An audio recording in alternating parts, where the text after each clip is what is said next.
우리 사람들은 혼자서는 살아갈 수 없는 존재입니다.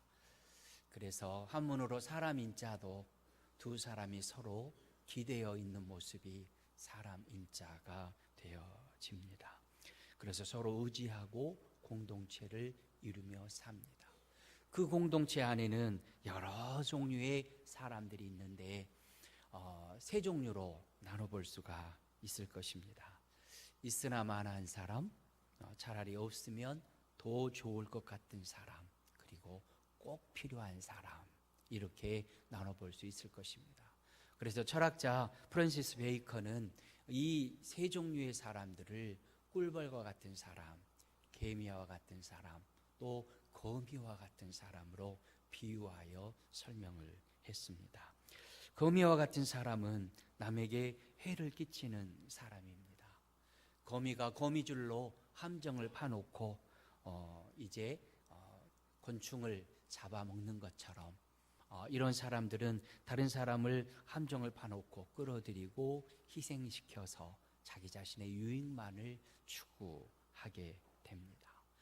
그래서 세상에 해악만 끼치니까 이러한 사람들은 차라리 없으면 더 좋을 것 같은 그런 거미형 인간이다라고 말을 합니다.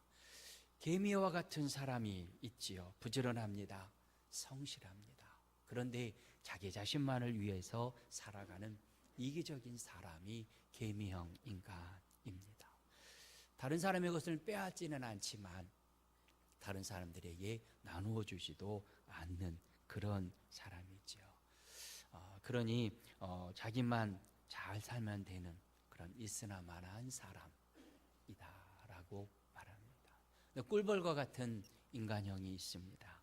자기 자신도 다른 사람도 모두 다 함께 유익하게 행복하게 살아가기를 추구하는 사람입니다.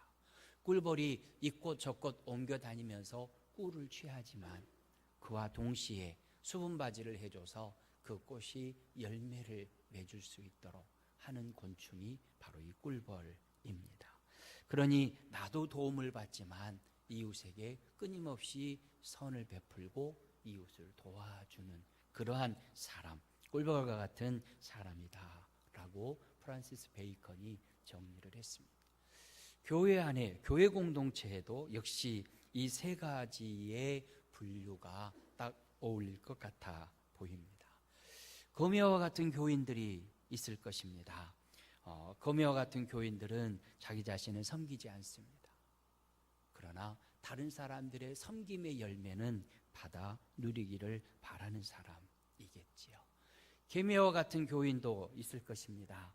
자기 자신을 위해서는 아까울 것 없이 자기 자신의 유익을 위해서는 무엇이든지 다 합니다. 그런데 다른 사람이나 하나님을 위해서는 헌신하지 않는 그런 교인이라고 말할 수 있을 것입니다. 바로 이와 같은 교인들 속에서도 꿀벌과 같은 성도들이 있습니다. 사랑이 가득해서 이웃을 섬기고 나누고 하나님을 향하여서 헌신적으로 봉사합니다. 바로 그와 같은 성도들로 인하여 교회는 부흥하고 하나님 앞에 영광을 올려드리는 것이지요. 바로 이와 같이 꿀벌과 같은 성도가 되기 위해서는 어떻게 해야 될 것인가? 히브리 저자는 믿음의 주요 온전케 하신 이 예수 그리스도를 바라보라 라고 말씀합니다. 우리 자신의 힘으로는 꿀벌과 같은 교인으로 성도로 하나님의 영광을 위해서 다른 성도들의 유익을 위해서 살아갈 힘은 없다는 것입니다. 그게 우리 본래 우리 인간의 모습이라는 것입니다. 그러니 믿음의 주여 온전케 하신 이인 예수를 바라보아야 바로 그와 같은 모습으로 하나님 앞에 영광 올려드리며 살아가게 된다는 것입니다. 이렇게 예수님을 바라보며 살아야 하나님을 기쁘시게 하는 제사를 드리며 살아갈 수 있다는 것이죠. 그래서 우리는 하나님을 기쁘시게 하는 제사를 드리며 살아가야 되는데 그러기 위해서 하나님을 기쁘시게 하는 제사가 무엇일까?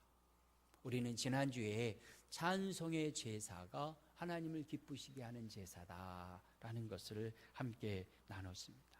이 찬송은 예배의 한 순서가 아닙니다. 찬양대원들이 찬양을 드리는데 예배의 한 순서로 드려지는 찬양이 아니라 그 자체가 곧 하나님을 향한 제사라는 것입니다. 우리가 길을 걸어가면서 하나님 앞에 찬송하는 그 찬송은 그 자체가 하나님을 향한 제사가 되어지고 하나님의 기뻐 받으시는 이 예배가 되어진다라는 것이죠. 그래서 우리가 언제 어디서 어떤 상황 속에서 부르든 우리가 부르는 찬송은 그 자체가 이미 하나님을 영화롭게 하는 참된 제사가 성립이 된다는 것입니다. 그뿐만이 아니라 우리가 훗날 천국으로 올라갔을 때에 천국에서 우리가 하는 것 중에 성경에서 소개된 것이 바로 찬송하는 것입니다. 요한계시록 7장에 보면 흰옷을 입은 허다한 무리들이 셀 수 없는 사람들이 함께 모여서 하나님을 찬양합니다. 승리의 상징인 종려나무 가지를 들고 흔들며 구원하심은 하나님과 어린 양에게 있습니다 라며 하나님을 찬양하지요. 천국에 올라가서 우리가 영원토록 훗날 할 일은 바로 이 찬송을 부르는 일이다 라는 것입니다. 그러니 이 땅에서부터 하나님을 찬양함으로 천국을 맛보고 이 땅에서 찬송을 많이 연습함으로 천국에서 찬양으로 하나님의 이름을 높이는 자로 살아가야 된다. 그러니 우리는 찬송이 곧 제사다. 그래서 찬송을 부지런히 열심히 하나님 앞에 올려드릴 수 있기를 바랍니다. 그러면서 오늘 본문에 선을 행하는 것이 제사다라고 말씀합니다. 우리 16절을 함께 봉독하겠습니다. 오직 선을 행함과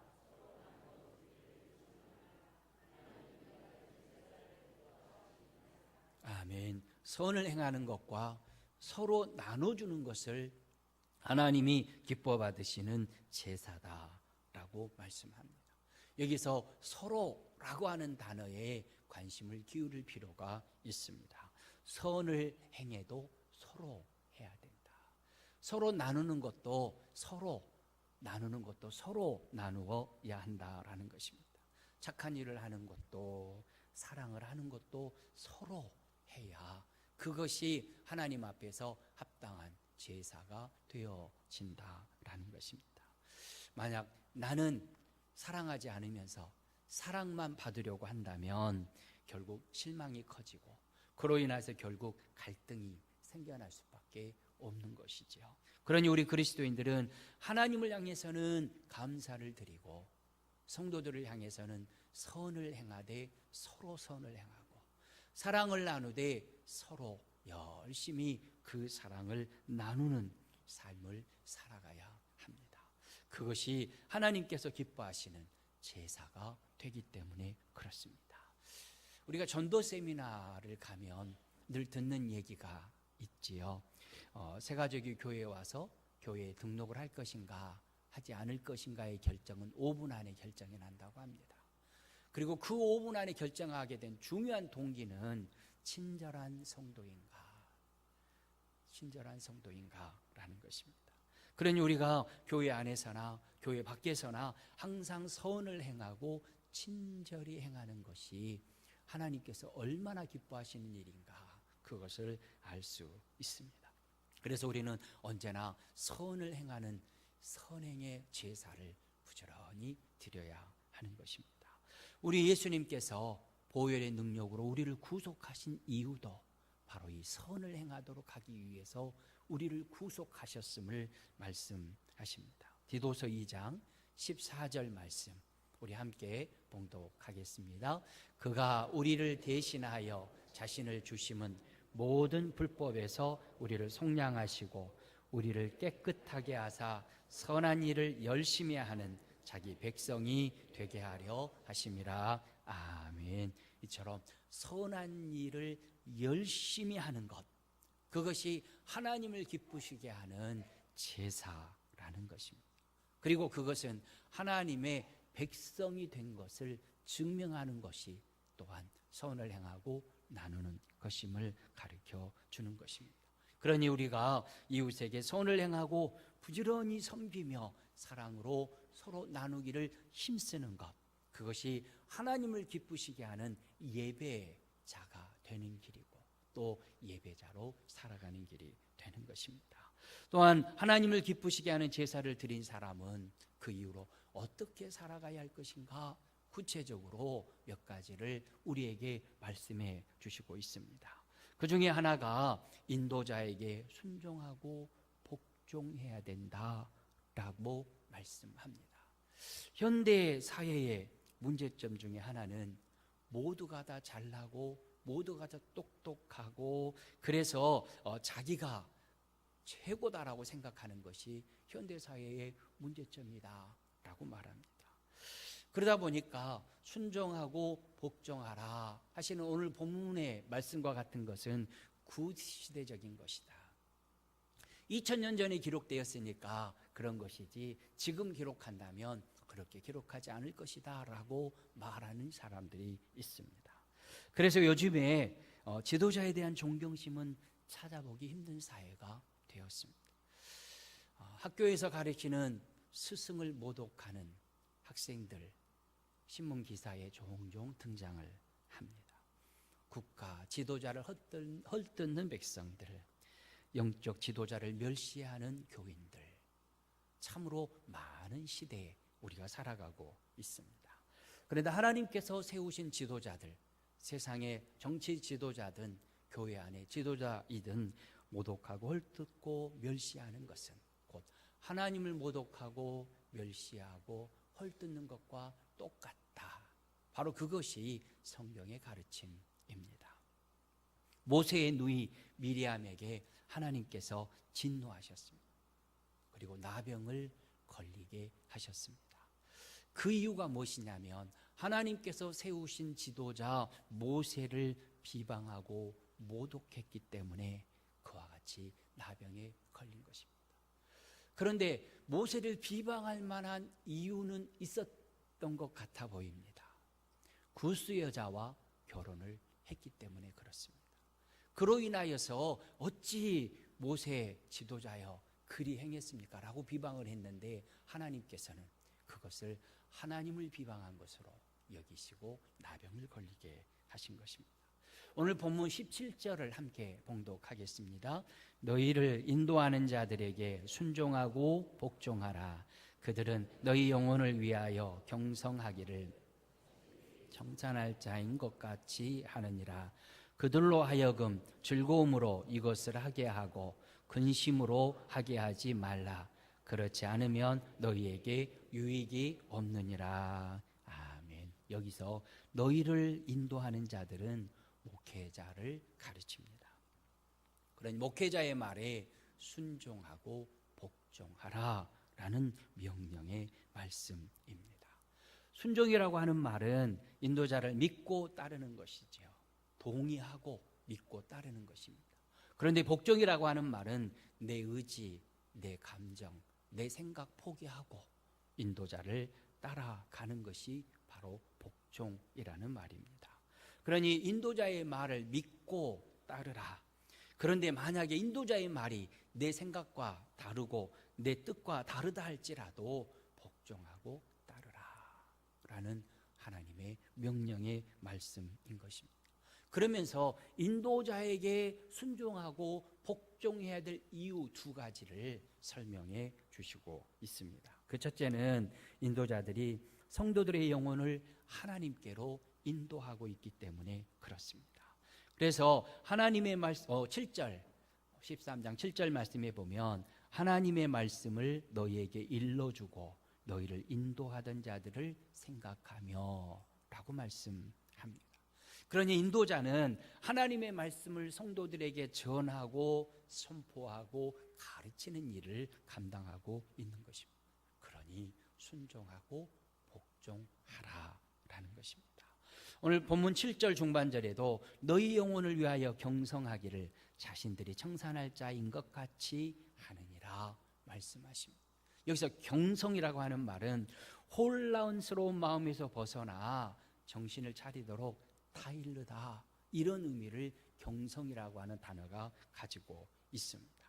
그러니 이 세상 속에서 하나님을 향하여 집중하지 못하고 하나님의 뜻대로 살아가지 못하는 그런 상황 속에서 인도자는 정신을 차릴 수 있도록, 영적으로 정신을 차릴 수 있도록 다 이루고 깨우쳐주는 사람이기 때문에 순종하고 복종하라라는 것입니다.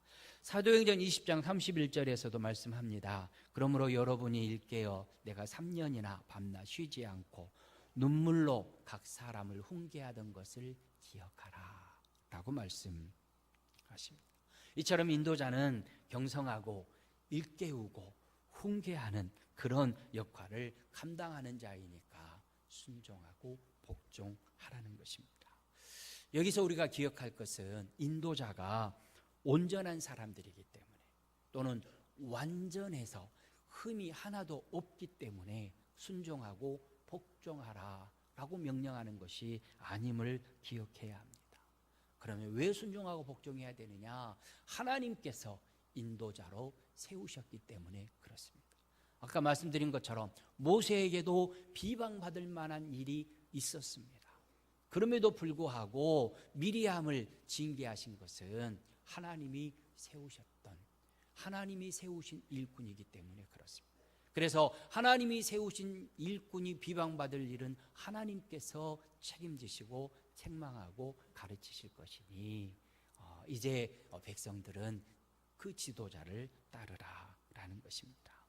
사실 우리의 부모님들, 우리를 양육해 주신 우리의 부모님들이 우리를 양육하시기에는 충분하셨지만 그러나 부족한 부분도 있었음을 부인할 수 없습니다. 우리가 부모 되고 보니까 그것을 또한 알 수 있습니다. 우리가 자녀들에게 완전한 부모는 되어줄 수는 없습니다. 그런데 하나님께서는 우리를 부모로 삼으시고 저들을 양육하기에 충분하도록 또한 채워주셨던 것입니다. 이처럼 목회자도 마찬가지입니다. 목사도 여러 면에서 부족한 것이 많이 있습니다. 그러나 그럼에도 불구하고 하나님께서 세우셨습니다. 그리고 하나님께서 그 일을 맡겨주셨다.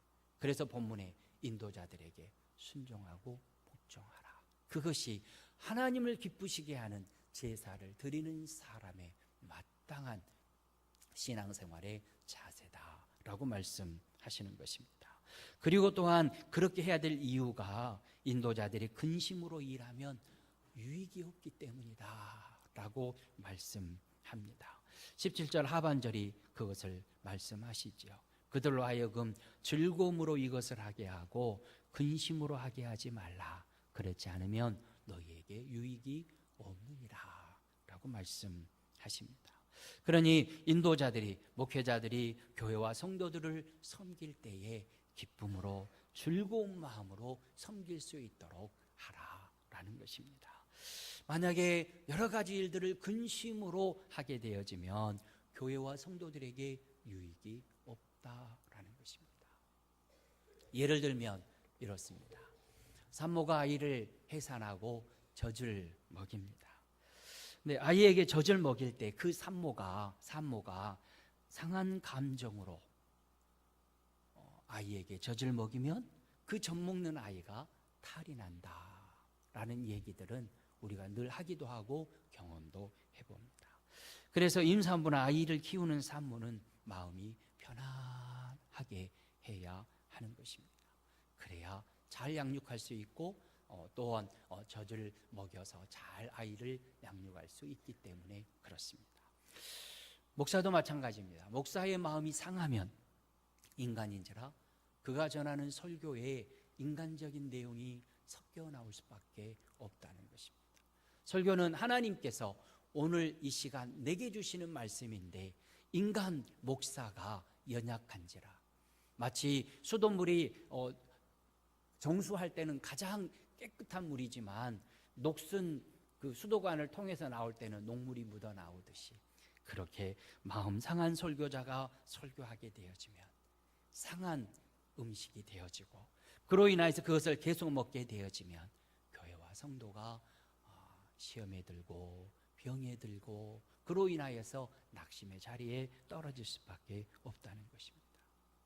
바로 그것을 염두에 두고 그렇지 않으면 너희에게 유익이 없느니라 라고 말씀하신 것입니다.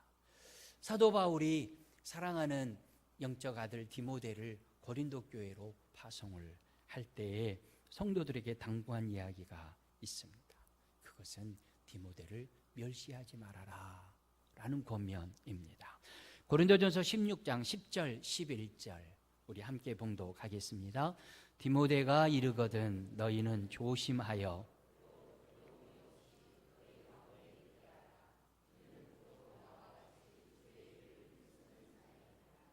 그러므로 누구든지 그를 멸시하지 말고 평안히 보내어 에로오게 하라. 나는 그가 형제들과 함께 오기를 기다리노라. 아멘. 바울이 디모데를 보낼 때 왜 이런 당부를 했을까? 디모데가 나이가 어린 아직은 청년이었기 때문일까? 그런 이유도 있지만 고린도 지역에서 바울이 목회할 때, 바울이 전도하고 교회를 세워갈 때 그 교회 성도들에게 멸시를 당한 일이 있었습니다. 그것이 고린도전서 4장에 등장을 합니다. 그렇기 때문에 그와 같은 멸시는 내가 받는 것으로 족하다.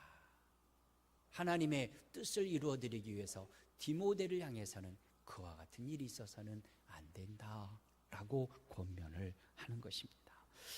그러니 우리는 하나님을 기쁘시게 하는 제사를 드리는 하나님의 사람들로서 우리를 위하여 기도하고 말씀으로 인도하는 그와 같은 지도자가 탄식하며 근심하는 일이 없도록 그렇게 해야 된다라는 것입니다. 왜냐하면 하나님께서 그 인도자를 통하여서 일하시기 때문에 그렇습니다. 그렇기 때문에 바른 인도자는 스스로 두렵고 떨림으로 기도하고 교회를 섬겨야 합니다. 제가 오늘 이 말씀을 준비하면서 상당히 고민을 많이 하고 하나님 그냥 빼고 넘어가고 싶습니다 라는 생각까지 들어서 기도하기도 했습니다. 그래서 두렵고 떨림이 제게 있었습니다. 그런데 지금까지 저는 마태복음부터 쭉 읽어가면서 말씀을 나누는 중에 이 말씀을 주셔서 하나님 필요합니까? 그러면 제가 그대로 증거하겠습니다 라고 기도를 했습니다. 바른 인도자는 두렵고 떨림으로 하나님 앞에 서야 합니다. 기도하고 하나님의 말씀에 따라 순종하며 다스려야 합니다.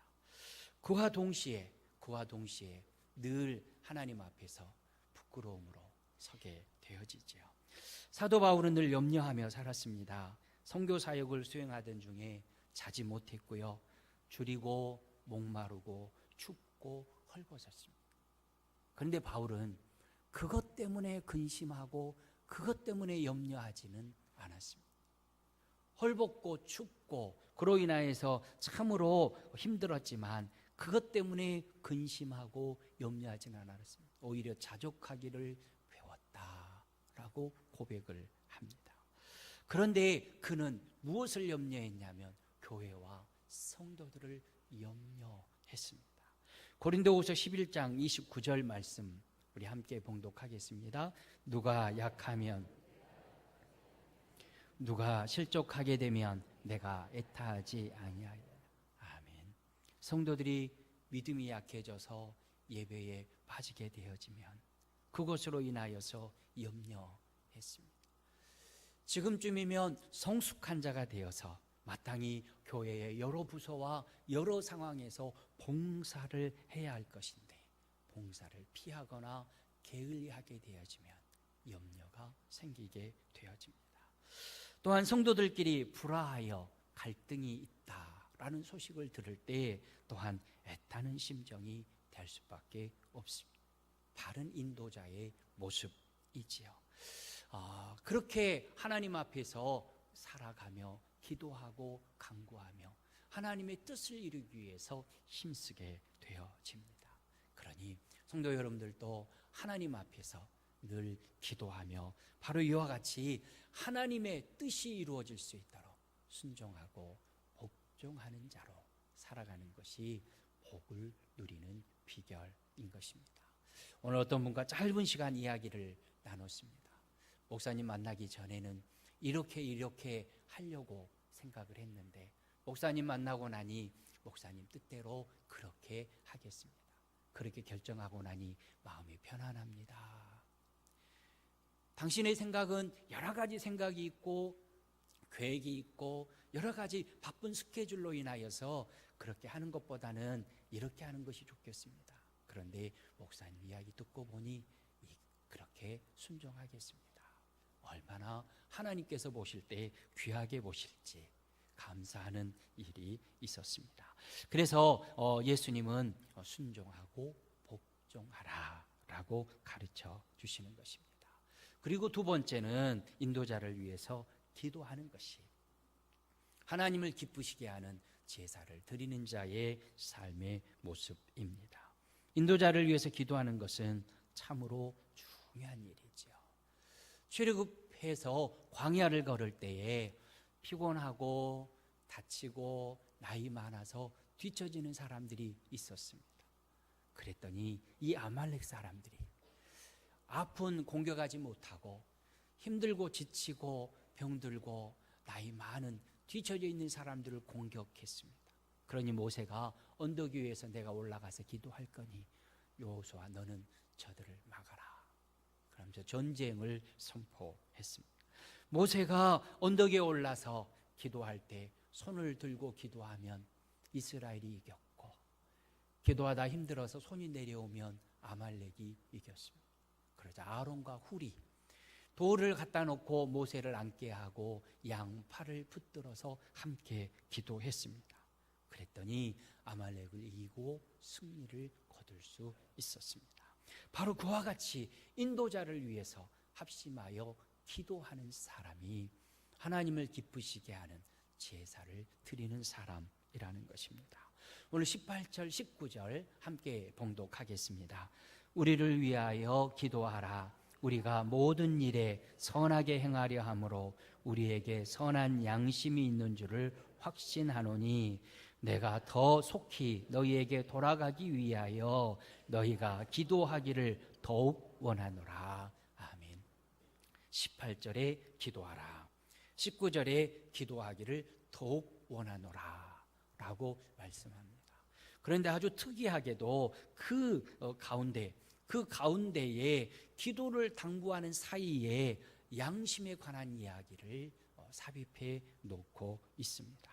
모든 일에 선하게 행하려 함으로 우리에게 선한 양심이 있는 줄 확신한다 라고 말합니다. 직역하면 이렇습니다. 나는 선한 양심을 가지려고 노력합니다. 그리고 정직하게 살려고 노력합니다. 이런 얘기입니다. 정직하게 살려고 노력하고 선한 양심을 가지고 있다고 확신합니다. 기도를 부탁하는 그런 사이에 이 말씀이 끼어 있는 것은 조금은 어색한 그런 모습을 보여주고 있습니다. 그러면 히브리 기자가 왜 이렇게 어색하게도 기도 부탁하는 사이에 양심에 관한 이야기를 했을까? 그것은 편지를 받는 성도들 그 중에 인도자나 또는 저자의 말을 의심하고 복종하지 않는 사람이 있었다라는 것을 우리는 짐작해 볼 수가 있습니다. 그 당시나 지금이나 인도자가 어떤 말이나 어떤 행동을 하면 그 동기가 무엇일까? 왜 그 말을 했을까라고 의심하는 사람들이 있었다는 것입니다. 그래서 우리 교회는 그런 일이 없지만 목사님들이 보통 이런 이야기를 많이 하죠.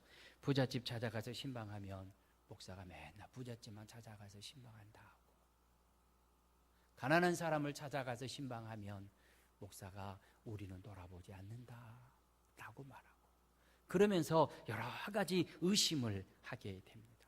누군가에게 호의를 베푸면 편애한다, 그 사람만 사랑한다 라고 의심하고 그렇게 색깔 있는 눈으로 바라보게 된다는 것입니다.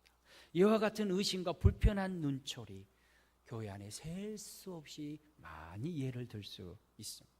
사실 목사가 목회를 시작하는 그날로부터 그런 의심에서는 벗어날 길이 없습니다. 그리고 그와 같은 의심을 받을 때 해명할 길도 없습니다. 무엇을 보여줄 수도 없고 어떤 것이 기록되어진 것도 아니고, 그래서 해명할 길도 없습니다. 그래서 저자도 너무너무 답답했던 것 같습니다. 그래서 기도를 부탁합니다. 나는 선한 양심을 가지고 있다고 확신합니다. 내가 어떤 일을 하면 그 일에 대한 어떤 동기를 가지고 내게 유익을 취하고 그로 인해서 무엇을 행하게 하기 위해서가 아니라 선한 양심으로 그 일을 행했던 것입니다. 정직하게 살려고 노력하고 있습니다 라고 말을 하고 있는 것입니다. 그러니 목사를 위해서, 목회자를 위해서, 인도자를 위해서 기도해 주시기를 바랍니다. 목사가 성도들을 위해서 기도하는 것 당연하고 중요한 일입니다. 그러나 동시에 성도들이 목사를 위해서 기도해 주는 것 꼭 필요한 일입니다. 왜냐하면 그 일을 통해서 하나님의 말씀이 내 귀에 들려오기 때문에 그렇습니다. 어쩔 수 없이 이사를 하거나 또는 객주로 나아가는 청년들이 교회를 어떻게 정할까요? 라고 물으면 제가 그렇게 답합니다. 첫 번째는 우리 교단 마크를 확인하고 들어가라. 두 번째로는 하나님의 말씀이 내 귀에 들려오는 교회에 등록하라 라고 말합니다. 교단 마크가 있으면 그래도 이단일 가능성이 현격히 줄어지니까, 위장교회가 있기는 있지만 현격히 줄어지니까, 그리고 하나님의 말씀이 내 귀에 들려오는, 그래서 익숙한 광양읍교회 메시지처럼 익숙하게 하나님 말씀이 귀에 잘 들려오는 교회에 등록하라 라고 말합니다. 그리고 그 말씀이 내 귀에 잘 들려오는 방법은 그 목사를 위해서 기도하는 것입니다. 성도 여러분, 세상에 완전한 사람은 없습니다. 다 부족한 사람입니다. 장기주도 금년 안에 뒤돌아보면 실수도 하고 그 실수 때문에 마음 상한 분들도 있고 그렇더라고요. 그래서 하나님의 도우심을 받아야만 목회를 잘 할 수 있는 사람이 또 목사이고 또 장기주이기도 합니다. 그래서 하나님의 도우심을 받아야 되는데 하나님의 도우심을 받는 비결이 기도이기 때문에, 특별히 성도 여러분들이 간절히 기도해 주시면 하나님의 도우심을 받아서 교회를 더 잘 섬길 수 있기 때문에 오늘 본문에서 인도자를 위해서 기도하라. 그것이 하나님을 기쁘시게 하는 제사를 드리는 사람의 마땅한 삶이다 라고 설명한 것입니다. 그러니 이 부족한 목사를 위해서 많이 기도해 주시면 감사하겠습니다. 정리하겠습니다. 우리는 하나님을 기쁘시게 하는 제사가 찬양이라는 것을 배웠습니다. 그리고 선을 행하는 것과 나누는 것이다 하는 것을 배웠습니다. 그리고 그렇게 하나님을 기쁘시게 하는 제사를 드리는 사람은 인도자에게 순종하고 복종하는 사람이고 인도자를 위해서 기도하는 사람이다 하는 것도 함께 배웠습니다. 우리가 아무리 믿음이 좋다 해도 하나님의 뜻에 순종하고 하나님의 뜻에 복종하지 않으면 그 믿음은 죽은 믿음이다 라고 말할 수밖에 없습니다. 그래서 야고보서 나눌 때가 가까워지는데 그 야고보서에 보면 믿음이 있다 하면서 행함이 없다면 그것은 죽은 믿음이다 라고 강조를 합니다. 그림 속의 떡이 아무리 맛있게 보여도 그것은 허울만 좋을 뿐 우리에게 아무 유익이 되어지지 않는 것처럼 행함이 없으면 죽은 믿음이 된다라는 것입니다. 그래서 우리 광야읍교회 성도 여러분들은 그림 속의 떡과 같은 죽은 믿음이 아니라 선을 행하고 또 하나님을 향하여 부지런히 찬양하고 또 이웃을 향하여 나눔으로써 하나님을 기쁘시게 하고 그리고는 그에 합당한 삶으로 하나님의 인도자에게 순종하고 복종하고 기도함으로써 하늘의 양식을 땅에서 풍족하게 누리며 하늘의 기쁨을 땅에서 온전히 누리는 하나님의 백성들, 하나님의 사랑받는 자녀들 다 되어주시기를 우리 주의 이름으로 축원합니다. 하나님 아버지 감사합니다. 하나님을 기쁘시게 하는 제사를 드리고 그 제사를 드린 자로서 어떻게 살아가야 할 것인지를 배우며 아버지 하나님 앞에 기도하게 하신 것 감사합니다. 아버지 하나님 앞에서 이제는 하나님을 기쁘시게 하는 생각과 말과 행동을 함으로써 하나님의 마음을 흡족하게 해드리고 그로 인하여서 이 땅에서 하나님을 예배하는 자가 누리는 크신 복을 풍성하게 누리는 사랑하는 모든 성도들이 되게 하여 주옵소서. 예수님의 이름으로 기도하옵나이다. 아멘.